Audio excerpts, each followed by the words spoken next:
Nancy N Thomas. ഞാൻ വരുന്നത് പാലക്കാട് ജില്ലയിൽ നിന്നാണ്, മംഗലണ്ടാം ഇടവക. ഞാൻ ആദ്യമായിട്ട് ഫസ്റ്റ് തന്നെ ഇവിടെ വന്ന് നിൽക്കണേന് ഞാൻ മാതാവിനോട് നന്ദി പറയാം. കാരണം ഞാൻ 2 പ്രാവശ്യം ഇവിടെ വന്നിട്ട് സാക്ഷ്യം പറയാൻ എനിക്ക് പേടിയായിട്ട് ഞാൻ പോവുക ചെയ്തത്. ഞാൻ ആദ്യമായിട്ട് ഉടമ്പടി വന്ന് എടുക്കണത് 2025 മാർച്ച് മാസത്തിലാണ്. അന്ന് ഞാൻ ആദ്യം പ്രാർത്ഥിച്ച കാര്യം എന്ന് പറഞ്ഞാൽ എൻ്റെ ജോലിയുടെ കാര്യമാണ്. എനിക്ക് ജോലി പഠിച്ച ആ ജോലി എനിക്ക് പുറത്തേക്ക് ഇതിൻ്റെ ചാൻസ് വളരെ കുറവാണ്. അപ്പോൾ സൗദിയിലേക്കാണ് ഞാൻ കൊടുത്തിട്ടുണ്ടായിരുന്നത്. കാരണം എൻ്റെ ഹസ്ബൻഡ് സൗദിയിലാണുള്ളത്. അപ്പം ഞാൻ ഇൻ്റർവ്യൂ നോക്കുന്നുണ്ട്, ജോലി നോക്കുന്നുണ്ട്, പക്ഷേ എനിക്കിതൊന്നും ശരിയായി കിട്ടുന്നില്ല. അപ്പം ഞാൻ ആദ്യം വന്ന് ഫസ്റ്റ് പറഞ്ഞ കാര്യം എന്ന് പറഞ്ഞാൽ ജോലിയുടെ കാര്യമായിരുന്നു. പിന്നെ അതുപോലെ തന്നെ എൻ്റെ മുമാരിസ് എന്ന് പറഞ്ഞൊരു എലിജിബിലിറ്റിയുടെ പ്രോസസ്സ് ഉണ്ട്. ആ പ്രോസസ്സ് ഞാൻ ഒരു പ്രാവശ്യം കൊടുത്തിട്ട് അത് റിജക്റ്റ് ആയതാണ്. എൻ്റെ കോളേജിലത്തെ ഒരു സർട്ടിഫിക്കറ്റിൻ്റെ ഒരു പ്രശ്നം കാരണം അത് റിജക്റ്റ് ആയി. അപ്പം ഞാൻ അമ്മയുടെ അടുത്ത് ആദ്യം പറഞ്ഞു, ആ മുമാരിസ് എന്ന് പറഞ്ഞൊരു പ്രോസസ്സ് ഉണ്ട്, അത് വെരിഫിക്കേഷനാണ്, അതൊന്ന് കംപ്ലീറ്റ് ആക്കി തരാൻ അമ്മയോട് ഞാൻ പ്രാർത്ഥിച്ചു. അത് എനിക്ക് അതിനുശേഷം കുറച്ച് ദിവസം കഴിഞ്ഞ് ഒരു ഏപ്രിൽ മെയ് ഒക്കെ ആയപ്പോൾ എനിക്കൊരു ഇൻ്റർവ്യൂ, ഒരു ജോലിയുടെ അതിന് വേണ്ടി വിളിച്ചിട്ട് ഞാൻ ഇൻ്റർവ്യൂ അറ്റൻഡ് ചെയ്യുന്ന സമയത്ത് എനിക്ക് ശരിക്കും പറഞ്ഞാൽ നല്ല ടെൻഷനാണ്. കാരണം എനിക്ക് ലാംഗ്വേജ് ഇഷ്യൂ ഉണ്ട്, സൗദിയിലേക്കാണ്. അപ്പോൾ അവർ ഭയങ്കര സ്ട്രിക്റ്റ് ആയിട്ടുള്ള വെരിഫിക്കേഷനും കാര്യങ്ങളൊക്കെയാണ്. അപ്പോൾ ഞാൻ ഇൻ്റർവ്യൂ അറ്റൻഡ് ചെയ്യുമ്പോൾ എനിക്ക് അത്രയ്ക്ക് പേടിയുള്ളതുകൊണ്ട് ഞാൻ മാതാവിൻ്റെ കാശ് രൂപ എൻ്റെ കയ്യിൽ വെച്ചുകൊണ്ട് തന്നെയാണ് ഞാൻ ഇൻ്റർവ്യൂ അറ്റൻഡ് ചെയ്തത്. ഇൻ്റർവ്യൂ അറ്റൻഡ് ചെയ്ത് കുറച്ച് നാൾ കഴിയുമ്പോഴേക്കും എനിക്ക് അത് സെലക്ട് ആയിട്ടുണ്ടെന്ന് പറഞ്ഞാൽ അവർ വിളിച്ചു. പക്ഷേ ഓൾറെഡി മുമാരിസ് എന്ന് പറഞ്ഞൊരു എലിജിബിലിറ്റി അത് റിജക്റ്റ് ആയി കിടക്കണോണ്ട് തന്നെ ഇത് ഇപ്പോൾ കിട്ടിയിട്ട് കാര്യമില്ല. ആ പ്രോസസ്സ് കംപ്ലീറ്റ് ആയി. പിന്നെ പ്രോമെട്രിക് എന്ന് പറഞ്ഞൊരു ലൈസൻസ് എക്സാമും കൂടെ പാസ്സായാൽ മാത്രമേ എനിക്ക് അവിടേക്ക് ജോലിക്ക് പോകാൻ പറ്റുള്ളൂ.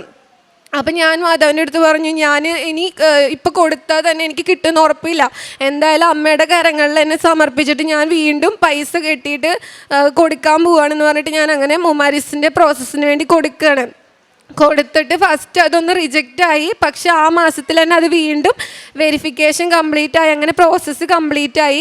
പിന്നെ നെക്സ്റ്റ് പ്രോമെട്രിക് എക്സാമിന് വേണ്ടിയിട്ട് ഡേറ്റ് എടുക്കുകയാണ്. പക്ഷേ ഈ പ്രോസസ്സ് കംപ്ലീറ്റ് ആയ ടൈമിൽ തന്നെ ഗവൺമെൻറ്റായിട്ട് നമുക്കൊരു ഡേറ്റ് തന്നതാണ്. പക്ഷെ ഞാൻ പെട്ടെന്ന് കിട്ടുമെന്ന് വിചാരിച്ചില്ല. എനിക്ക് അതിൻ്റെ ഡേറ്റ് കിട്ടി, പക്ഷേ എനിക്ക് ക്ലാസ്സുകളൊന്നും കംപ്ലീറ്റ് ആയിരുന്നില്ല, ഞാനൊന്നും പഠിച്ചിട്ടുമില്ല. പക്ഷേ ഈ ഡേറ്റ് ചേഞ്ച് ചെയ്യാനും പറ്റാത്തൊരവസ്ഥയായിപ്പോയി. ഞാൻ മാധവൻ്റെ അടുത്ത് സമർപ്പിച്ച് പ്രാർത്ഥിച്ചു, എനിക്ക് ഒന്നും അറിയില്ല അമ്മേ, എൻ്റെ കൂടെ ഉണ്ടായിട്ട് നീ തന്നെ ആൻസർ ചെയ്യണമെന്ന് പറഞ്ഞു. അങ്ങനെ ഞാൻ കറക്റ്റ് ആ ദിവസം പ്രോമെട്രിക് എക്സാമിന് വേണ്ടി ഡയറക്റ്റ് വൈവ മാതിരത്തെ ക്വസ്റ്റ്യൻസാണ്, വൈവയാണ്. അപ്പം ഞാനിങ്ങനെ ഡയറക്റ്റായിട്ട് ഫേസ് ടു ഫേസ് ഇരിക്കുന്ന സമയത്ത് എനിക്ക് ലാപ്ടോപ്പിലൊരു കാര്യം പോലും അറിയത്തില്ല. അപ്പം ഞാൻ അമ്മയുടെ അടുത്ത് പറഞ്ഞു, അമ്മയെ ഞാൻ നിൻ്റെ കരങ്ങളിൽ തന്നെ സമർപ്പിക്കുകയാണെന്ന് പറഞ്ഞ് പ്രാർത്ഥിച്ച് അങ്ങനെ എക്സാം അറ്റൻഡ് ചെയ്തുകൊണ്ടിരിക്കുന്ന സമയത്ത് എൻ്റെ വീഡിയോയും അതുപോലെ തന്നെ ഓഡിയോയും കട്ടായിപ്പോയി. അപ്പോൾ ഇവർ ഓൾറെഡി പറയുന്നുണ്ട്, ഒരു 15 മിനിറ്റ്സിൻ്റെ ഉള്ളിൽ ഇത് ഓണാക്കിയില്ല എന്നുണ്ടെങ്കിൽ നിന്നെ ഇതിൽ നിന്ന് റിജക്റ്റ് ചെയ്യുക അല്ലെങ്കിൽ ഫെയിലിയർ പോലെയാണ് കാണിക്കുക എന്ന് പറഞ്ഞിട്ട് പറഞ്ഞു. പക്ഷേ എനിക്ക് ഒന്നും ചെയ്യാൻ പറ്റിയില്ല. പെട്ടെന്ന് അതിൽ നിന്ന് ഡിസ്കണക്റ്റ് ആയി. അവർ എക്സാമിനേഴ്സ് കോൾ കട്ട് ചെയ്തു.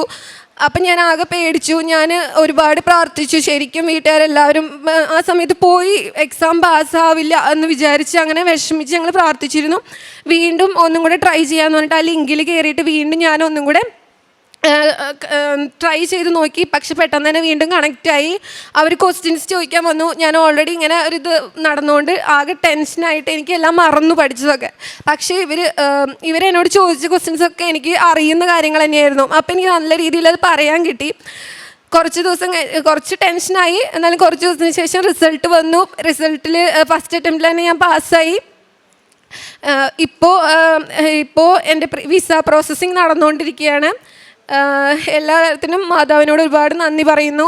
പിന്നെ എനിക്ക് പറ്റുന്ന പോലെ ഇപ്പോൾ ഹോസ്പിറ്റലിലാണ് ഞാൻ വർക്ക് ചെയ്യുന്നത്. അപ്പോൾ ഇപ്പോൾ പാവപ്പെട്ട അമ്മമാരൊക്കെ കൂടെ ആരും ഇല്ലാണ്ടൊക്കെ ഇങ്ങനെ വയ്യാണ്ടിരുന്ന അവരെ കൊണ്ട് ഡോക്ടറെ കാണിക്കാനും അതുപോലെ തന്നെ അവർക്ക് വേണ്ട ചെറിയ രീതിയിലുള്ള സഹായങ്ങളൊക്കെ ചെയ്യാനായിട്ട് ഞാൻ ശ്രമിക്കാറുണ്ട്.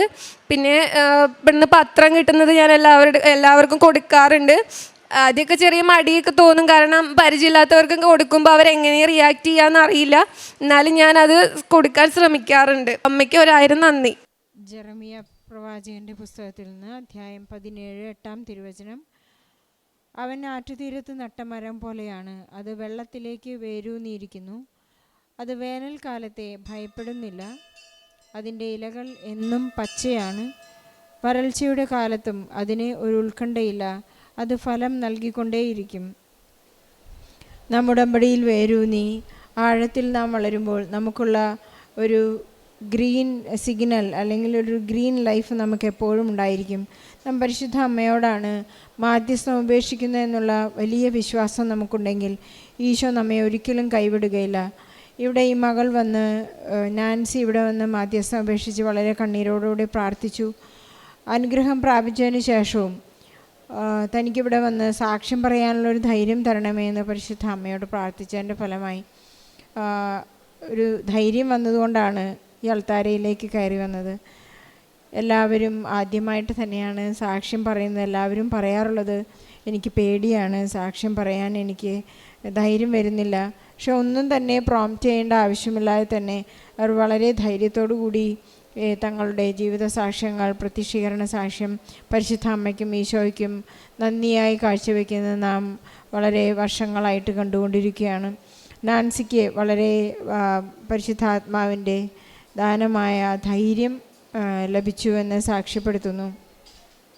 നമുക്കെപ്പോഴും വളരെ സങ്കടത്തോടുകൂടി നാം ഇവിടെ ഒന്ന് പ്രാർത്ഥിച്ചു പോകുമ്പോൾ നാം വളരെ സന്തോഷത്തോടുകൂടിയാണ് ഒരു കൊയ്ത്ത് നടത്തി പോകുന്നതെന്ന് നമുക്കറിയാം. നാൻസിയുടെ എലിജിബിലിറ്റി വെരിഫിക്കേഷൻ പ്രോസസ്സ് റിജക്റ്റഡ് ആയപ്പോഴുണ്ടായ വലിയ സങ്കടം ഇവിടെ ഒന്ന് പരിശുദ്ധ അമ്മയോടൊന്ന് പ്രാർത്ഥിച്ച് അതിൽ നിന്നെല്ലാം ഉള്ള ഒരു സക്സസ് ഈ മകൾക്കുണ്ടായി. അതിനുശേഷം സൗദി ലൈസൻസ് എക്സാം അതിനും പാസ്സായി. അപ്പോൾ എല്ലാ കാര്യങ്ങൾക്കും എപ്പോഴും പരിശുദ്ധ അമ്മയുടെ മാധ്യസ്ഥം ഉപേക്ഷിച്ച് നീ എന്നോട് കൂടി ഉണ്ടായിരിക്കണം, ഈശോയിൽ നിന്ന് എനിക്കിത് പ്രാപിച്ചു തരണം, എനിക്ക് ഒരു ലൈഫ് സെറ്റിൽ ചെയ്യണം എന്നൊക്കെ പരിശുദ്ധ അമ്മയോടുള്ള ആ കമ്മ്യൂണിക്കേഷൻ വളരെ ക്ലിയർ ആകുമ്പോഴാണ് നമുക്ക് നമ്മുടെ ഭൗതികമായ കാര്യങ്ങളും ആധ്യാത്മികമായ കാര്യങ്ങളെല്ലാം നമുക്ക് സാധിച്ചു കിട്ടുന്നത്. ഭൗതികമായ കാര്യങ്ങൾ ജോസഫ് അച്ഛൻ പറയാറുള്ളത് പോലെ നമ്മൾ എപ്പോഴും ഉടമ്പടിയെടുത്ത് പ്രാർത്ഥിക്കുമ്പോൾ നമുക്ക് ഇൻസെൻറ്റീവായി ആദ്യത്തെ ആവശ്യം നമുക്ക് ലഭിക്കും. ചിലരെല്ലാം പിന്നീട് ഉഴപ്പിപ്പോകുമ്പോഴാണ് നമുക്ക് ജീവിത പ്രശ്നങ്ങൾ വീണ്ടും ഉണ്ടാകുന്നത്. ഒരു പ്രാവശ്യം നാം ഈശോയുടെ ആ സ്നേഹം അനുഭവിച്ചു കഴിഞ്ഞിട്ട് പിന്നെ അതെല്ലാം വളരെ കാഷ്വലായി സ്വീകരിക്കുന്നവർക്കാണ് ഒരു വലിയ തകർച്ചയോ അല്ലെങ്കിൽ ഒരു വലിയ മാറ്റുരച്ച് നോക്കുന്ന ഒരു പരീക്ഷണമൊക്കെ ഉണ്ടാകുന്നത് എന്ന് നമുക്ക് മനസ്സിലാക്കാൻ സാധിക്കും. നമുക്ക് ഈശോയോട് പ്രാർത്ഥിക്കാം എപ്പോഴും അവിടുത്തെ കൂടെ ആയിരിക്കുവാനും പരിശുദ്ധ അമ്മയോട് എപ്പോഴും തീരുമാനം ചോദിക്കുവാനും അമ്മയോട് കൂടെ നടക്കുവാനുള്ള ഒരു ആഗ്രഹത്തിനായി പ്രാർത്ഥിക്കുവാനൊക്കെ നമുക്ക് പരിശ്രമിക്കാം. ഈ മകളുടെ വിസ പ്രോസസ്സിങ് നടന്നുകൊണ്ടിരിക്കുകയാണ്. ഇവിടെയുള്ള ഇന്ത്യയിലുള്ള എല്ലാ ടെസ്റ്റും അവസാനിച്ചു. ഇനി പോകുന്നതിന് മുമ്പ് അമ്മയെ കണ്ട് സാക്ഷ്യം പറയണം, നന്ദി പറയണമെന്നുള്ള അതീവമായ ആഗ്രഹത്തോടു കൂടിയാണ് ഇന്ന് പ്രത്യക്ഷീകരണത്തിൻ്റെ സാക്ഷിയായി ഈ അൾത്താരയിലേക്ക് കയറി വന്നിരിക്കുന്നത്. നമുക്ക് നന്ദി പറയാം. നമ്മുടെ ഒരു സാക്ഷ്യം പോലും, നമ്മുടെ ഒരു നന്ദി പോലും ഒരിക്കൽ പോലും നാം നഷ്ടപ്പെടുത്താതെ എപ്പോഴും അൾത്താരയിലേക്ക് ഉറ്റുനോക്കി നമുക്ക് ഈശോയോട് നന്ദി പറയാം. നാം സങ്കീർത്തനങ്ങളിൽ വായിക്കുന്നത് പോലെ കുരുവിൽ പക്ഷി അൾത്താരയ്ക്ക് ചുറ്റും കൂടുകെട്ടി എന്ന് നാം വായിക്കുന്നുണ്ട്. നമ്മുടെ മക്കളെല്ലാം അൾത്താരയ്ക്ക് ചുറ്റും കൂടുകെട്ടുമ്പോൾ അൾത്താരയ്ക്ക് ചുറ്റും നാം എപ്പോഴും സന്നിധിയിലായിരിക്കുമ്പോഴാണ് നമുക്ക് ചിറക് വിരിച്ച് ഉയരാനുള്ള സാധ്യതകൾ നമുക്ക് പരിശുദ്ധ അമ്മ ഈശോയിൽ നിന്ന് തരുന്നു.